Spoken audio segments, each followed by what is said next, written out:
tapi bagi kami adalah mudah bagi kami untuk memahaminya.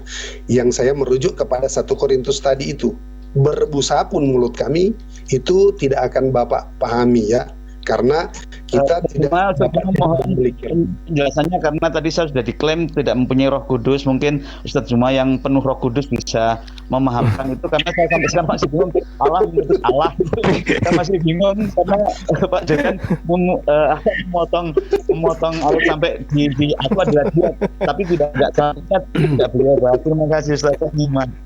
Iya, jadi gini Bang Jordan dan juga sahabat saya Bang Ayubi, izinkan saya Bang Yan untuk sedikit memberikan suatu pertanggungjawaban terhadap pernyataan saya bahwa Tuhan ketika dibagi-bagi punya sekutu, berarti itu adalah ajaran paganisme.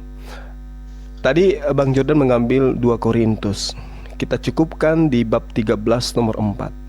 Karena sekalipun ia telah disalibkan oleh karena kelemahan, namun ia hidup karena kuasa Allah. Jadi Yesus itu hidup karena kuasa Allah.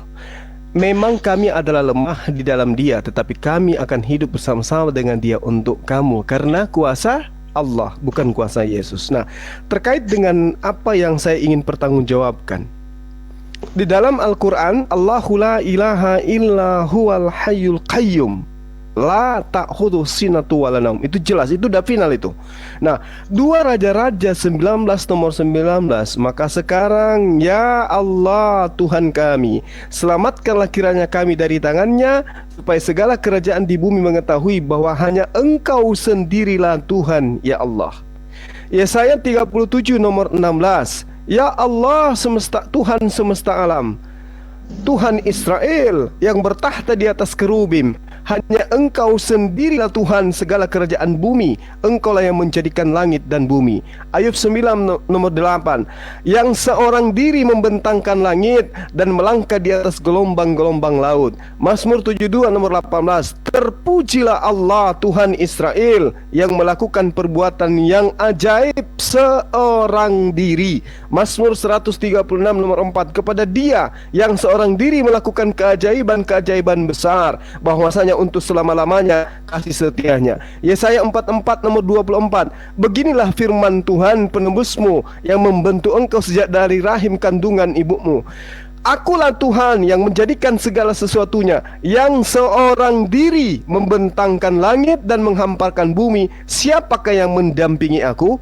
Lalu kemudian ending daripada pernyataan Allah sebagai Tuhan satu-satunya adalah boleh kita lihat di dalam pengakuan Yesus, Matius 24 nomor 36. Tetapi tentang hari kiamat dan saat itu tidak seorang pun yang tahu, malaikat-malaikat tidak yang di surga pun tidak tahu, dan anak pun tidak tahu, hanya Bapa seorang diri yang tahu. Jadi kita mau kemana lagi nih arahnya, ketika kemudian ternyata pengakuan Tuhan Allah itu ternyata satu-satunya Tuhan. Dan Yesus juga mengatakan itu, Yohanes 17:3, untuk mendapatkan surga, hidup kekal, tidak mati dalam kekekalan tapi hidup dalam kekekalan, adalah mengenal Allah satu-satunya Tuhan yang benar. Satu-satunya itu berarti tidak ada sekutu. Tapi kalau dalam sisi pekerjaan, pewahyuan, Allah punya makhluk yang kemudian dikuasai oleh Allah untuk mereka diperintahkan. Sampaikan, turunkan hujan, cabut nyawanya, dan seterusnya. Tuhan memiliki makhluk-makhluk yang mengatur segala aspek yang Tuhan inginkan. Makanya dikatakan Dia berkehendak atas segala sesuatu. Nah, Yesus dalam Yohanes 5 nomor 48 atau 52, di situ jelas dikatakan, aku datang bukan atas kehendakku sendiri. Artinya apa tuh? Berarti Allah itu cuman sendiri, Yesus adalah pesuruh Allah yang kemudian berlaku, bekerja, berkata sesuai dengan instruksi otoritas tertinggi, yaitu Allah Subhanahu wa taala. Demikian, silakan. Oke ya, jadi sekali lagi saya katakan di dalam Yohanes 8 ini bahwa dari segi fungsi itu sepertinya dibedakan, seolah-olah berbeda oknum ya. Tapi bagi saya itu tidak satu hakikat ya. Nah, ayat 24 Pak, mana siapa tadi yang tampilin ayat Pak? Yan, ke siapa? Pak Ian M3, M3. Bacain dulu aja Pak. Saya lagi bikin kopi Pak. Agak pusing Oh ini. mantap. Sama Royko, Pak. kasih Mas aku siki Bang. Siap Untuk Mas Bang. aku kopi. Siap, Oke, aman ya. dulu Ya. udah. Saya baca ayat 24. Nah, tadi mungkin dalam 28 itu berbicara tentang ada fungsi di sana ya. Aku tidak berbuat apa dari diri sendiri, aku berbicara tentang hal sebagaimana diajarkan Bapa ya. Jadi di sini memiliki sesuatu tugas ya. Tapi sekali lagi mereka adalah satu hakikat di sana. Nah, ayat 24 Pak di sini. Karena itu sekali lagi Yohanes 8 ayat 24. Karena itu tadi aku berkata kepadamu bahwa kamu akan mati dalam dosamu. Sebab jikalau kamu tidak percaya bahwa akulah dia, kamu akan mati dalam dosamu. Yaitu, nah ini kaitannya di sini ya, akulah dia di sini dengan kalau saya ganti ya, aku di sini Yesus dan dia adalah Bapa. Bahwa Yesuslah Bapa. Kamu akan mati dalam dosamu karena apa? Tidak percaya. Ya, dalam ayat 28 ini dari segi fungsi. Tetapi jika tidak percaya bahwa Yesus adalah Bapa, maka kamu akan mati dalam dosa. Sebab tidak percaya itu dosa. Ya, dosa bukan cuma karena melanggar perintah Tuhan. Misalnya jangan membunuh, kita membunuh. Oh, itu dosa. Tapi di sini Pak, ketidakpercayaan itu adalah dosa. Ya, jelas sekali di situ. Tidak percaya kepada Yesus adalah dosa. Oke. Nah, ini saya buktikan di dalam Roma 14 ayatnya yang ke-23. Pengertian dosa bagi kami orang Kristen ada dua, mungkin ada lebih ya, tapi ini ya yang saya ketahui ya. Yang pertama ya, itu yang sudah sering kali kita bahas, yaitu pelanggaran hukum Tuhan adalah dosa. Itu saya sudah pernah diskusi dengan Bang Suma. Tapi ini yang kedua, Roma 14 ayat 23. Tetapi barang siapa yang bimbang, kalau ia makan ia telah dihukum karena ia tidak melakukan berdasarkan iman. Nah, di sini ia disebut dosa yang kedua, definisi dosa yang kedua. Dan segala sesuatu yang tidak berdasarkan iman adalah dosa. Jadi ketidakpercayaan seperti yang dikatakan di dalam Yohanes tadi, ya, Yohanes 8 ayat 24 itu, ketidakpercayaan bahwa Yesus berasal dari Allah, ya, dan dia adalah Bapa, maka dosa. Ya, mohon maaf ya. Ini apa dikatakan oleh Yesus. Tidak percaya kepada Yesus adalah dosa. Yang kedua, melakukan apa yang tidak dikehendaki oleh Allah, pelanggaran hukum Tuhan adalah dosa. Ya, silakan. Oke, sedikit saya Bang. Jadi gini, saya sangat menghargai ya apa yang kemudian saudara Jordan ini sebagai saudara saya paparkan. Jadi saya mencium aroma yang sangat-sangat menyengat ya ketika saudara mengatakan Yesus dan Bapa itu adalah satu hakikat. Yang saya cium di sini adalah subpoliteism. Sementara ketika Yesus datang kepada Bani Israel, dia mengajarkan ajaran Nabi Abraham, monoteisme. Sehingga ketika monoteisme, ajaran para nabi termasuk Yesus berbicara masalah keesaan Allah, maka mereka akan berusaha untuk menyatakan bahwa kata Allah itu, Tuhan itu adalah esensi yang hakikatnya tidak ada unsur makhluk di dalamnya. Sementara ketika Anda mengatakan Yesus dan Bapa itu satu hakikat, ini adalah subpoliteisme atau Helenisme, mengajarkan inkarnasi. Tuhan mengambil pribadi baru. Adanya Bapa, Putra, dan Roh Kudus itu nggak bisa dikatakan sebagai satu hakikat. Kenapa?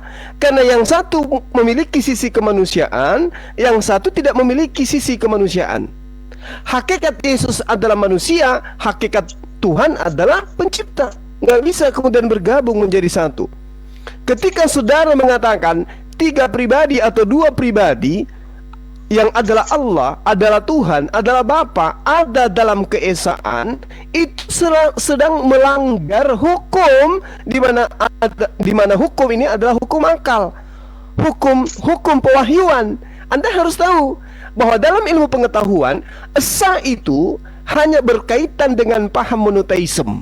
Sedangkan bila ada yang berkaitan dengan paham monoteisme lalu mengatakan ada unsur 3 pribadi di dalamnya, maka saya katakan itu bukan monoteisme, itu adalah paham sopoliteisme. Paham monoteisme dan paham sopoliteisme atau Helenisme itu jelas berbeda. Meskipun Anda, saudara saya, memaksakan, nggak bisa. Kenapa? Coba kita lihat. Yesus adalah Bapa. Ada nggak pengakuan Yesus aku adalah Bapa itu sendiri? Tidak ada. Hanya dikatakan aku dan Bapa adalah satu. Sama seperti ketika saya mengatakan saya dan Bang Jordan adalah satu. Apakah aku dan Bang Jordan adalah satu hakikat? Tidak. Itu yang perlu kita pahami. Nah, sehingga tidak ada pengakuan Bapa ada padanya unsur kemanusiaan. Tidak ada padanya Yesus itu mengatakan ada unsur keilahian. Tetapi Yesus mengatakan aku dan Bapa adalah satu. Siapa Bapa yang bersatu dengan Yesus? Dia adalah otoritas tertinggi. Dan Yesus yang bersatu dengan Bapa ini hanya nebeng sebagai utusan, sebagai nabi, sebagai rasul. Sehingga dia berkata bukan dari dirinya sendiri. Dia datang bukan atas diri kehendaknya sendiri. Dia berbuat bukan atas pekerjaannya sendiri. Semua selalu dinisbahkan kepada sang otoritas tertinggi. Sehingga ketika dia mengatakan satu dalam hal ini ada sama seperti baginda Rasulullah Muhammad SAW bersama dengan Allah. Satu dalam pengajaran, mengajarkan keselamatan kepada seluruh umat manusia. Jadi bukan satu hakikat, Bang. Ketika Anda mengatakan Yesus dan Bapa ada satu hakikat, Anda menjerat diri Anda sendiri dengan jeratan politeisme. Itu nyata tuh. Lalu kemudian sedikit lagi, ketika Anda berpikir bahwa esa itu adalah satu dalam arti sebuah bilangan mutlak yang tidak tergantung pada apapun, itu berbeda dengan tunggal yang lebih situasional, di mana tunggal baru bisa terjadi bila tidak ada jamak, dan tunggal bisa hilang ketika ada jamak. Makanya dikatakan Trinitas, Three in One, dan seterusnya. Ini adalah tunggal situasional, dan itu tidak disifati oleh pencipta kita. Tadi saya mengurai bukan dari Al-Quran, ya, saya urai dari perjanjian lama, kitabnya orang Yahudi. Seorang diri. Dia adalah hakikat yang berdiri sendiri tanpa situasional. Artinya bahwasanya dia tidak pengaruh dengan angka satu itu, tidak terpengaruh dengan angka setelah satu dan sebelum satu. Inilah yang dikatakan tauhid. Nah, sehingga ketika Anda mengatakan Yesus dan Bapa adalah satu hakikat, waduh, ini seakan-akan Anda membuka kepala, kemudian melepaskan otak dan menyimpannya di jamban. Mohon maaf. Kenapa? Yesus manusia, Bapa sang Khalik. Satu manusia, satu Khalik, dikatakan satu hakikat. Itu apa namanya itu? Nah, inilah makanya saya katakan kita kudu harus berhati-hati dengan pesan Yesus. Kasihilah Allahmu dengan segenap akal budimu. Akal yang harus menjadi filter utama di dalam beriman. Demikian sementara. Silakan teman-teman yang lain. Ada yang mau tambahkan? Halo? Bang Yan mungkin bisa menambahkan. Saya nyimak saja dulu. Oke, kalau nggak ada, saya lanjut ya. Ini Ukti Josel, mungkin saya bisa turun, bisa naikkan Bang Erdogan, atau ada siapa bisa dinaikkan mungkin. Ukti, saya izin turun dulu, nyimak di bawah. Sudah nggak apa-apa Pak Jordan, lanjut aja. Jadi enak ngobrolnya. Monggo. Oke, gitu. Oke. Enak ya. Lumayan juga. Terima kasih kalau ini terasa enaknya. Saya akan melihatnya dari segi pribadi ya. Sebentar nanti kita akan lihat dari segi fungsi ya. Yesaya 63 ayat 9 mulai ayat 8 ya. Nih, saya baca. Bukankah ia berfirman, sungguh merekalah umatku, anak-anak yang tidak akan berlaku curang, maka ia akan menjadi juru selamat mereka. Jadi Allah sendiri di dalam ayat ini mengatakan bahwa dialah yang menjadi juru selamat. Ya, bagaimana dia menjadi juru selamat? Ada caranya. Maka ini adalah sebuah program rencana Allah sebelum dia menjadi manusia. Nah, ini mau keluar ini double ini. Halo, oh ya sorry. Jadi di sini begitu jelas ya, Allah yang merencanakan, tetapi Allah lah yang melaksanakan itu. Ayat yang 9, dalam segala kesesakan mereka bukanlah seorang duta atau utusan, melainkan Ia sendiri yang menyelamatkan mereka. Dialah yang menebus mereka dalam kasih dan belas kasihan. Itu begitu jelas ya, Ia sendiri yang akan menyelamatkan, Dia sendiri yang menebusnya. Ya, maka itu melihat bahwa Allah sendiri yang datang. Nah, karena apa? Kita lihat dari segi fungsi. Dari segi fungsi, disinilah kita melihat bahwa tugas yang menyelamatkan itu adalah Yesus. Tetapi di sini dia sebagai Bapa Allah ini, dia melakukan sebuah perencanaan. Maka dialah sendiri yang datang. Dalam apa? Dalam wujud manusia. Dan dalam mengambil rupa manusia inilah yang seringkali dipahami seolah-olah dia memperanakan, bukan itu, tetapi mengambil wujud loh. Berbeda dengan kawin dan lahirlah bayi, bukan itu, tetapi mengambil wujud sebagai mulai dari bayi sana. Sehingga ketika dia lahir, dia membawa memori yang ada pada Bapa. Tidak ada manusia yang lahir kemudian dia sudah tahu. Berbeda dengan Yesus. Yesus ketika dia lahir, dia tahu keberadaannya sebelum dia lahir jadi manusia. Bahwa dia sudah ada sebelum Daud, sebelum Abraham, bahkan sebelum dunia diciptakan dia sudah ada. Itulah sebentar, dia. Pak Jordan, sebentar. Ya oke, tapi sebelum selesai. Sebentar saja Pak. Pak Jordan tadi mengatakan bahwa Yesus waktu lahir sudah tahu siapa dirinya, siapa Allah, program Allah, tahu gitu ya Pak ya? Iya, memori full dia dari Bapa. Nah, oke. Saya menggelitik, tergelitik ini dengan pertanyaannya Bang Handi tadi. Apa sih yang dikuasai Yesus waktu di umur 5 hari itu apa sih? Kalau dia memang Allah loh ya, apa sih yang dia kuasai? Yang dia kuasai adalah sesuatu sifat yang masih menjadi manusia biasa. Tetapi ketika dia menjadi besar, dia tidak perlu diajar. Tidak, maaf. Ya, umur 5 hari Yesus bisa dibawa gitu. Di balita dia tidak berbuat apa-apa, tetap gini Pak, dia hidupnya sebagaimana manusia normal, tetapi dia memiliki memori Allah. Ya, ingatan, karena sudah katakan bahwa dia adalah Allah, ya. Sekali lagi dia adalah Tuhan. Tetapi karena wujud manusia, maka dia harus mengikuti hukum natural, hukum alam, dan hukum manusia itu sendiri.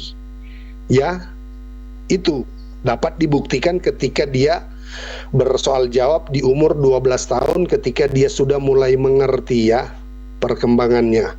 Sehingga mereka merasa heran kenapa dia tidak diajarkan tentang ajaran-ajaran Taurat. Kok dia tahu? Karena dialah yang memberikan Torah itu sendiri kepada Musa.